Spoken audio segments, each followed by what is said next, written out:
Hello, my name is Regina Martirena. I am an advertising and public relations major here at the University of Central Florida. And today on Cafe PR, we're going to discuss a social media campaign strategy and kind of just do a case study on the organization and the techniques that they used over some coffee. So the organization that we're going to be talking about today is the World Wildlife Conservation. And just to give you guys a little background about them, they formed in 1961 in Morges, Switzerland. It was a group of, I believe, 16 wildlife enthusiasts that, while they understood that there was a lot of people around the world that were interested in conserving natural habitats, protecting the environment and endangered species, but there was just not enough funding internationally to, be able to complete these conservation efforts. So they joined together and made what they called the Morges Manifesto, which created the World Wildlife Conservation.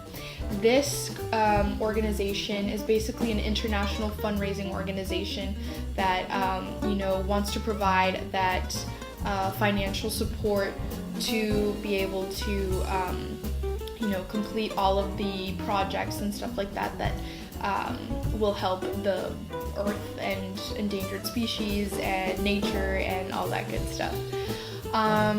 So just some of the things that they've done: they protect, national forests. They actually doubled the size of the Bardia National Forest. They also are working right now to double the size of the tiger species by 2022.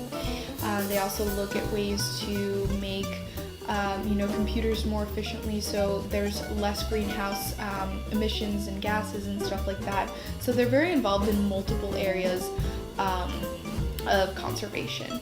And right now in 2015, what they just recently did was called the #LastSelfie campaign. So basically their idea behind this was Snapchat is very fleeting, right? It's a 10-second picture, video, whatever it is, and then it's completely gone. There's no way to get that back. And they compared that to their endangered animals that they were protecting. They're here 1 second, but they could just completely disappear off the face of the earth in another. And so it's up to us to protect them. And just to kind of discuss the choice for Snapchat, aside from, its fleeting nature, is the fact that it's a very, very intimate medium. I think it's probably one of the most intimate platforms that we have, being popular right now. The reason behind that is that there are no, surrounding advertisements while you're looking at the video or picture. You're only looking at that and you're actively engaged, because if your finger isn't pressing down on it, you're not gonna be able to see the video. So it was just a really great way. Their target audience was millennials, so it was a great way to reach them and get them actively engaging and just start up a conversation. And so what would come up during this campaign is, they would click on the World Wildlife Conservation Snapchat account and a picture of an endangered animal, a specific animal, would come up. And you had 10 seconds to decide whether you wanted to donate, support, fundraise, whatever it was, whatever you could contribute to help this animal. And, after those 10 seconds were gone, you were pretty much, it was over. Technically, the animal has disappeared.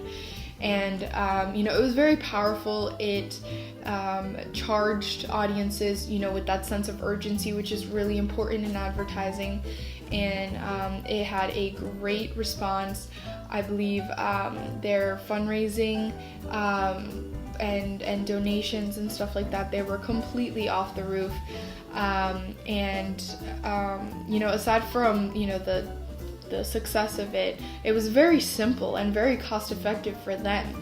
They, for content management, all they had to do is, have that lineup of selfies of the animals and then just kind of stream them throughout the day on Snapchat, and the response was huge. But yeah, that was just a look inside a specific social media campaign and how the World Wildlife Conservation made it work for them. But aside from that, that's pretty much it for today, and I hope you have a great day.